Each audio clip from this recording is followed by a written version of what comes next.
Well. What's good, boxing fans? What's up? What's up? Been a hot minute, but anyway, it's your boy Chandre. Just stopping in, touch up on the soap opera that is boxing today here in 2012. Um, touch on a couple of fights. I guess I've been kind of behind the times, so I guess I'll start with the Lamont Peterson and Amir Khan fight. In my eyes, it was a pretty close fight.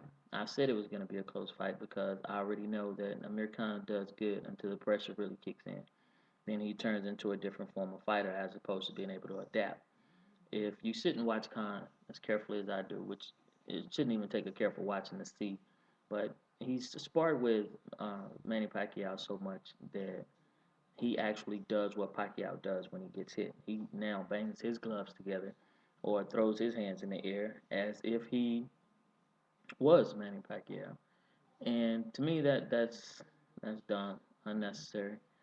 And I watched how he actually pushed Peterson down. They gave him a knockdown for that. So a lot of people were crying about the point deduction because the referee was telling them, "Hey, quit pushing off, quit doing this, quit holding the man head down." But he didn't want to listen, and so therefore he got a point deduction. That stuff happens in boxing. You can't cry about it. Wouldn't have mattered if he was across seas or whatever. If Peterson was doing something to him, quite certain they would have took a point from him. That's just the case in point of going to someone's backyard. Not that it's cool, but he did it enough and he was warned enough to the point to where as the point was deducted. So I don't really cry over that particular thing. I do think the fight was pretty close, me personally. And I actually thought that Khan edged it out, to be honest with you. I thought he edged it out. Granted, Peterson landed a lot of body shots, and he came in. He began to get more aggressive as the fight wore on. But to me, I don't think that he won the fight. If anything, I would have settled for a good draw. They could have called a draw in the fight. I would have settled for that. But for them to turn around and say that Peterson won, I'm not too upset with that either, because for the simple fact that um, the knockdown wasn't a real knockdown to me. If you go back and look at it, he was actually pushed down, and the referee was out of pocket. So therefore, he called it a knockdown, and it wasn't one. So that's just something that I see. And as far as in the whole, let me have a press conference about losing, let me have it overturned, and the whole Bernard Hopkins type fiasco afterwards. I thought that was ridiculous. And if you so much so believed in that, then why do you turn around and retract your statement, retract the whole press conference, retract the whole hearing that was coming up for it a day before? So, to me personally, I just feel like it was a bunch of hoopla. I feel like his feelings was hurt. He let a lot of people down, and he lost some steam in the boxing world. Even though he's still a good opponent, because I think he has great boxing skills. It's just that he needs to develop his own self. He needs to develop his set of skills as opposed to doing what Manny Pacquiao does. He needs to do Amir Khan, do himself. Because as you notice, just once he began, I don't want to say talking down on Pacquiao, but he began saying things like, you know, if push comes to shove, he would fight Manny, and that he sparred with him enough to know that he's faster than he is, and things of that nature. And then they took him away from being able to even spar with Manny because they felt like he wanted to become an opponent. They wouldn't even let him watch Manny spar anymore. So I think that was kind of wild. Freddie Roach. For Freddie Roach to sit and say how Amir Khan and Pacquiao are friends and they shouldn't fight each other because they're friends, so you don't see them fighting one another. I think that's garbage. Shit, Zab Judah and Mayweather were friends. They fought one another, and a couple other fighters on down the line. It's been done, it's just like nothing. Hell, Jermaine Taylor and Corey Spinks were friends. Hell, Jermaine Taylor um, and Lacey were friends, and just several other fighters. But nonetheless, it is what it is. Um, push that aside, go on to the next rip. The Marquez and Peterson fight they're talking about now. I don't understand how people clamor about Mayweather actually putting a hold on MGM Grand for May 5th. When you turn around and you look at it, Bob Arum has a hold on the Cowboy Stadium, I think for July, um, June or July, one of those dates for Marquez and Peterson. He already has the stadium on hold. They haven't negotiated a fight. They haven't did anything, you know. So I'm like, wow, really? But people are crying about dude booking the MGM Grand on May 5th ahead of time. I don't get that. That's just weird to me and crazy. And then one of the biggest things I don't like about boxing now is the whole thing about no top 10 and they're just picking people. Oh, let this person fight that person. Let this person fight that person. Whoever they deem as a draw, money wise. I think it will behoove us as true boxing fans, not just casual boxing fans, to actually start protesting some of this stuff. Get back into the top 10 rankings, whereas the number one person has to fight the number two challenger, and so forth, as they rise up in the rankings and are knocked out of the rankings. Therefore, we wouldn't have the soap opera that we have today about who's gonna fight who, if they're gonna fight, negotiating deals, this, that, and the third. You wouldn't have that. It would just basically be just the moving up of the ladder. Whoever is atop the throne, he just has to face the up and coming fighters. That's just plain and simple. And now, given that Bob Arum, he already had it in mind about this four-man tournament that he has.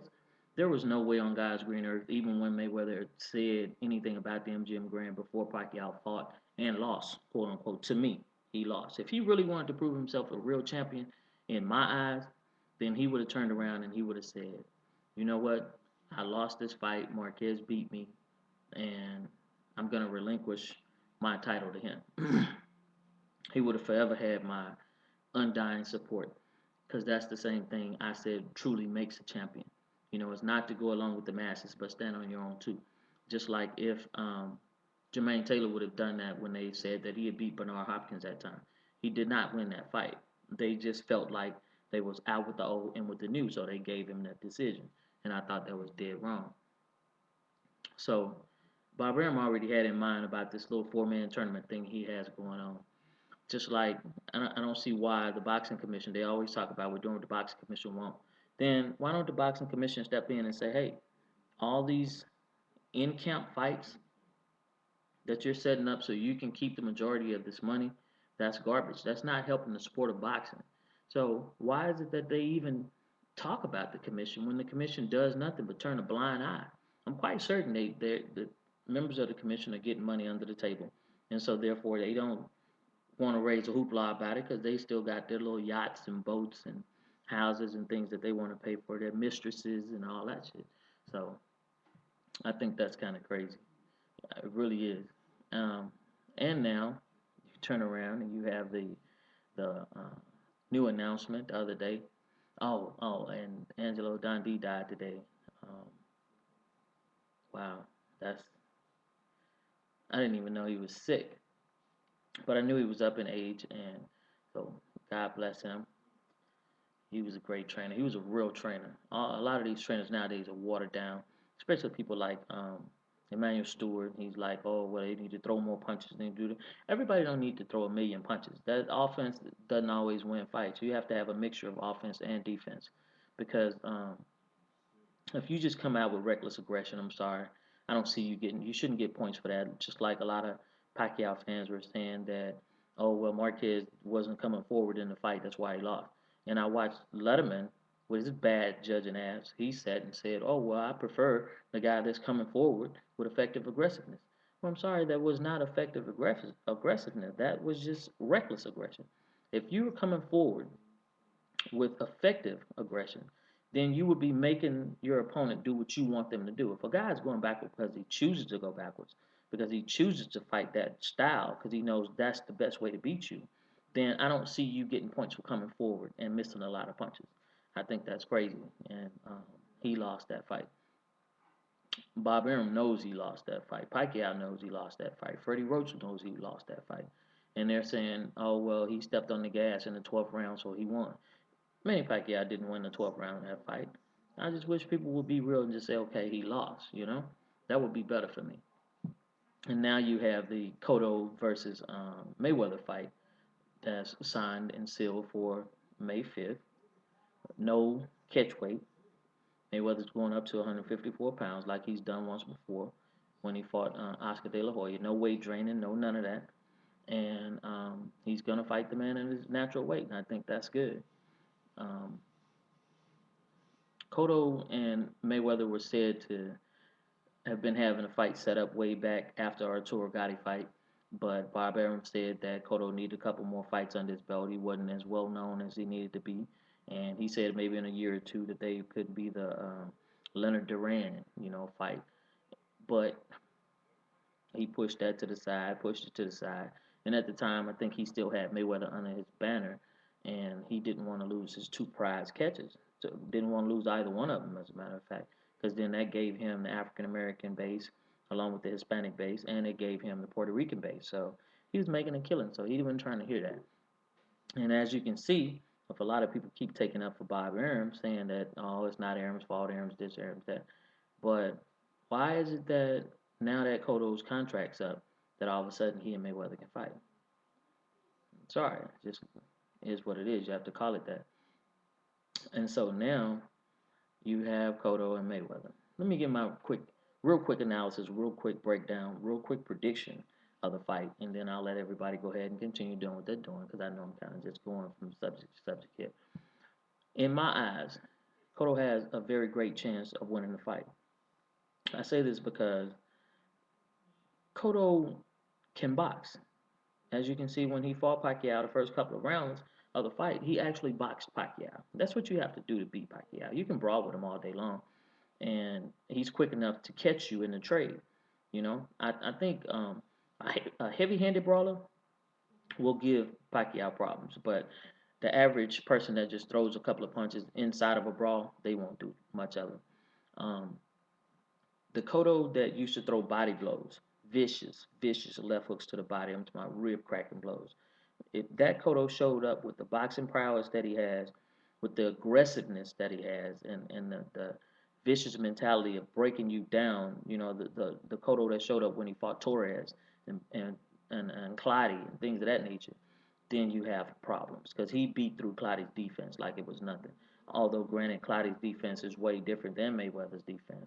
Clottey has an eggshell, turtle shell type of defense, whereas Mayweather has more of a shoulder roll, technical counter, angle, and flash dance defense. But Cotto stands a pretty good chance. But I still say, just like I said back when he fought Margarito, so I'm not gonna. I mean, when he fought Pacquiao, I'm not gonna be biased in my speech and not say the same thing. I said Cotto was damaged goods, and I still think he's damaged goods. I think he swells a lot easier because of the plaster that Margarito used on him. I think he still has deep tissue damage, and will Mayweather exploit that? I think he will, because Cotto swells a lot easier now. But other than that, I give Cotto a pretty fairly decent chance. I said Cotto was actually gonna outbox Manny Pacquiao, and if he stuck to his game plan, that he would win. But I also said that Cotto's used to it. He's a boxer brawler, so when he gets hit, he sometimes reverts back to brawling, and that's what he did with Pacquiao, and that's why he lost. Other than that, he would have really won the fight because he could easily outbox Pacquiao. It'll be a good chess match for as long as it lasts, because he has the ability to knock Mayweather out. But Mayweather knows when to stand and trade, when to backpedal, when to counterpunch. He knows when to come forward, when to use combinations, when to be reserved with his punches and not just sit and throw in a gazillion punches and run out of wind. And Mayweather doesn't have a fatigue issue. So, me personally, in accordance to the CompuBox numbers, Mayweather has the highest percentage of punches thrown towards punches landed from an opponent. So I don't see him getting hit as much as the rest of Cotto's opponents, and I actually see Mayweather winning a unanimous decision, not a split decision, but a unanimous decision, maybe even a late stoppage if Cotto runs out of wind like he normally does. But I do think it's going to be a really good fight, at least for the first 4, 5, 6 rounds, because that's when Cotto really starts to taper down after about 6 rounds now. So, but I think he's going to do pretty good. But I think Mayweather's laser-like accuracy is going to be a problem, especially if Mayweather goes to the body and throws some uppercuts. So I picked Mayweather to win, and hopefully everybody enjoy the fight. Get at me. Peace.